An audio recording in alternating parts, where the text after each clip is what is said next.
home, get drunk, whatever they do. I want them to have fun with the moment, and yeah, it was good.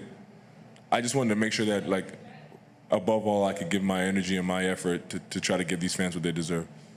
Shay, one of the first things over to your right, one of the first things you did when you got the Finals MVP, Conference Finals MVP trophy tonight was hand it over to your teammates. Even outside of the game of basketball, what does this group of guys do for you in your life? Yeah, they're special. I think like the biggest thing is like they make the NBA like not feel like a job, and it can at times with all the travel and all the hard days, the ups and downs. Now I know I sound spoiled being in the NBA and complaining about hard days, but these guys really make it feel like I'm a kid playing AU basketball and 15 years old again. Like they make it seem like it's just fun, and I think that's what makes us really good. Like we have so much fun being out there together, and I'm sure we all know like when you're having fun with things, you give it your all and you excel at it because you enjoy it. Now whether that's your job or not, but whatever you have fun with, you excel at, and that's why we've excelled for sure. I'm not sure either of you right here. I'm not sure either of you knew this, but the last time the Thunder had a chance to clinch a finals berth was 9 years ago today. The Clay Game 6 in 2016. Obviously now you guys kind of give this day new meaning for the franchise. What is that like to sort of be part of the second chapter, the second mountain, as Sam likes to say, for the franchise? Yeah, there's no correlation at all. We didn't even think about that coming into the game. That's something that, like you said, 9 years ago, we have no control over. Unfortunate event, obviously, but all we can do is come here tonight and control our energy and our effort and our focus level to give these fans what they deserve, and then our families what they deserve. Everyone that's sacrificed for us, they deserve this moment to be able to celebrate at home. And we took care of business from the jump. We were focused, we were together, we were energetic, we were aggressive, and the game turned out the way it did because of that. And just like with the Athletic, this can be for both of you guys, but when Sam kind of laid out the vision for what this team was going to be, can you tell me a little bit about that from both y'all's perspectives, and then what does it mean to actually see it start to happen? Yeah, Sam didn't lay out no vision for me. He traded for me. We had a few conversations. I realized he knows what he's doing very quickly. And then I just trusted him and controlled what I can control. And as you guys can see, he's done a great job of doing his job and has turned things around here very quickly. But yeah, I think it speaks to the tone that he set across the organization. He controls what he can control, and we do that all the way down the ladder. And I think that's why we've been able to have success so quickly. This question is for both of you guys. Knowing that you have 4 more wins to get, what's the journey been like from you guys from the Dallas series until now? What lessons did you guys learn from that, and how did you guys apply that to this year and getting to where you guys are now? We just have more experience, more games under our belt, more ups and downs through a season. Just looking back at the last year, a lot of us had never been in that situation except for maybe like 2 of us. So we just have more experience. We've seen a lot more things. Most importantly, we've been able to grow through the experiences and not get stagnant. And I think that's why we're getting a lot of the great results that we are right now. Shay, I know you said hello to a lot of family and friends, but right after or before the ceremony, you went over and saw your wife and your son. What did that moment mean?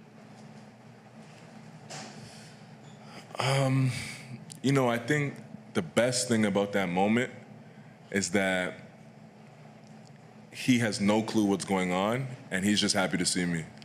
Like, you get caught up in life in general, you get caught up in so many things that like don't actually matter, and that's the biggest thing with having my son in the past year. Like, he's put on the forefront. Like, he's showed me everything that actually matters in life, and he reminds me of that every day I wake up, every day he wakes me up, every day he cries and wakes me up in the middle of my sleep. Like, he's amazing. he'll see this one day, I guess. But yeah, he puts everything into perspective for sure. Can I ask both of you there at the end of the game as the starters were on the bench, you guys were sitting by each other. I don't know what the conversation was like, but what was that like to sort of find the two of you sitting by each other watching this game and realizing the next step was an NBA Finals? Yeah. Honestly, we're always together, so the conversation wasn't much different than it always is. Obviously, happy for the moment, but like, this isn't our goal. This isn't the end of the road. There was no like special conversation. It was just, let's keep getting better.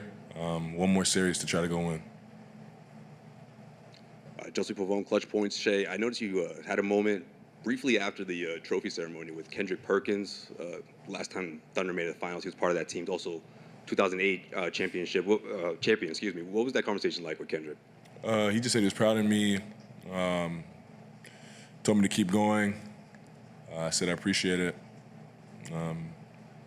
Yeah, that was pretty much it. Nothing long, just nice, short and sweet. Jalen, when it became a reality that you're going to the finals, how did it hit you? Did you have a moment? I'm sure it's something you dreamed about. It feels very surreal. I know that's like a pretty typical word that people say, but that is what I'm feeling. Like I haven't really been able to like wrap my head around it. I think just from like this being my third year kind of happened pretty fast. So I'm like trying to like put all of it into perspective. Like my brother got into the NBA this year, and like his first year is already done. Like, so there's a lot of like other things that go on that make me think like how fast and how blessed I am to like get to the point that I'm at now and who I'm getting to the finals with. So that went more into my mind just about how lucky I am and how like special this moment is. Do you reflect on your journey much, coming from unheralded in Santa Clara and to being here now? Yeah, I try not to forget it just because obviously that's a long way. A long way is a long time from now already. But yeah, I try and keep it in the back of my mind just as a reminder of the progress that I've made and again, just how blessed I am to kind of get to where I'm at. Jalen, you've stepped into this role alongside, right next to you, right behind, however you want to term it, Shea, the guy sitting next to you. And since Game 7 of last series, your numbers have been pretty incredible. You had some ups and downs before then. What did you find in yourself sort of in these biggest moments where now you say, oh yeah, I'm ready to do it on the biggest stage that there is in the NBA Finals, show up consistently, because you have been? I think you kind of said it, just life is ups and downs. Same thing with basketball. I know I put the work in to be good in those moments.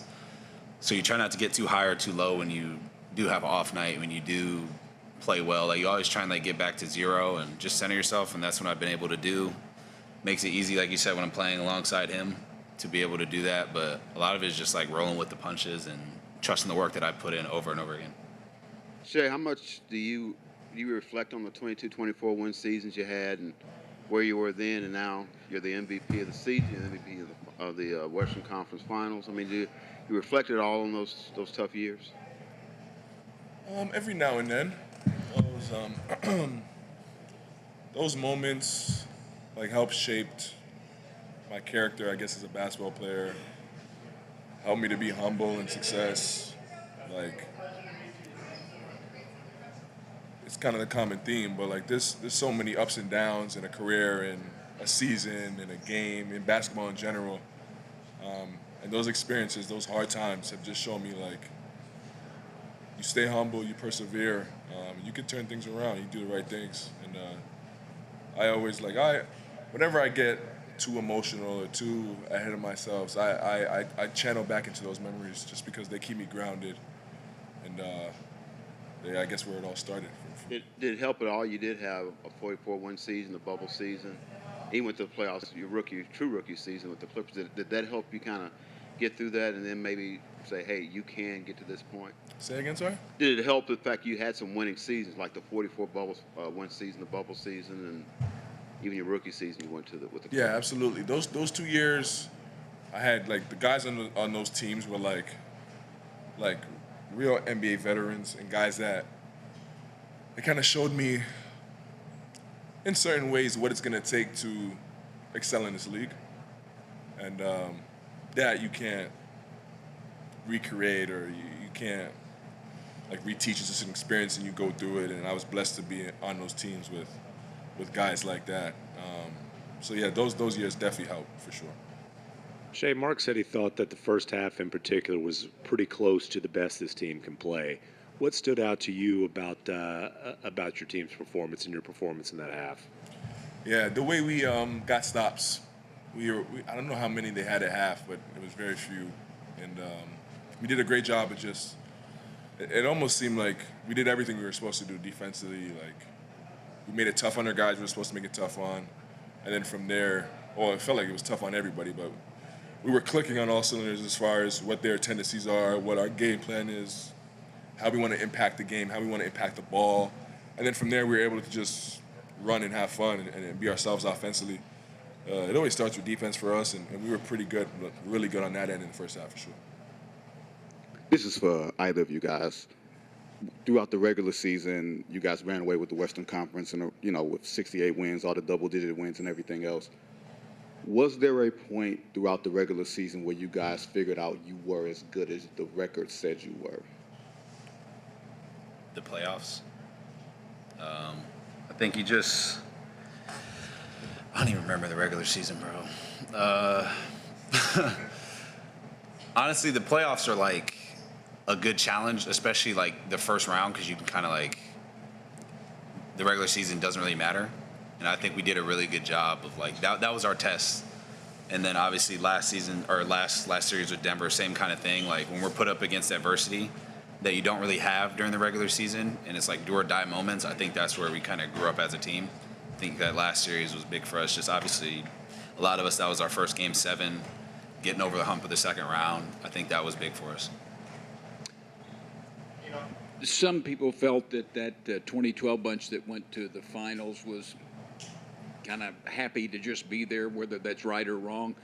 You kind of get the sense watching you guys play and talk afterwards that you realize there's unfinished business. Yeah, I think I said it before. Like, this isn't our goal. We didn't start the season like we want to win the West. We want to win an NBA championship. Now, we are a step closer to our goal, and we're happy about that, but it's still four more games to go win, 4 really hard games to go win, and we have to be the best version of ourselves for 4 nights to reach the ultimate goal, and we understand that, we know that, and that's what we're focused on. J-Dub, over to your right. Mark said about his coaching experience tonight that he operates at 100% capacity. I know that's not new information to you, and you've had a lot of coaches throughout your career, but what has it been like to be under his tutelage? It's been fun. It's cool watching like a coach evolve with us. I don't want to say like grow up, because he's obviously a grown up, but like just like he's been able to like understand us over the years, and we've been able to like get comfortable with him and understand him. So there's a really cool trust that goes throughout every single player, and his relationship with every single player is unique. And I think that's what makes him very special. Like he's able to, I guess, get along with everybody in a different way, and he does a really good job of understanding what it feels like to be in a player's shoe for somebody that didn't play. And I think that's very special. And he's really competitive. So he's competitive with coaching, he's competitive with the X's and O's, and we as players feel that and feed off that. Andrew, last question here, and then Chad will be on. Yeah, Jalen, I just was wondering, whenever you were drafted, you'd said that you'd never really played the 4. You were a guard, and during the playoffs, you've guarded a lot of big players, and you've done that throughout the regular season and since you've been with the Thunder. But what's that journey been like as a defender? Defending much bigger players than you. It's been very physical. I think I attribute a lot of it to my sophomore summer, I guess, like going into my sophomore year here, just being able to like take my body seriously, eating the right things, putting more weight on. I think I walked into the NBA like 195. So to kind of get to where I'm at now, I think that really opened up the possibilities of me being able to guard other bigger players and just be more versatile. And it's also just something like I lean into. Like I like playing defense. Our team likes playing defense. And I think just over the course of time, like the coaches just threw different assignments at me to see what I can do. And it just made me a better and better player. Thank you, guys. Cool. Yeah.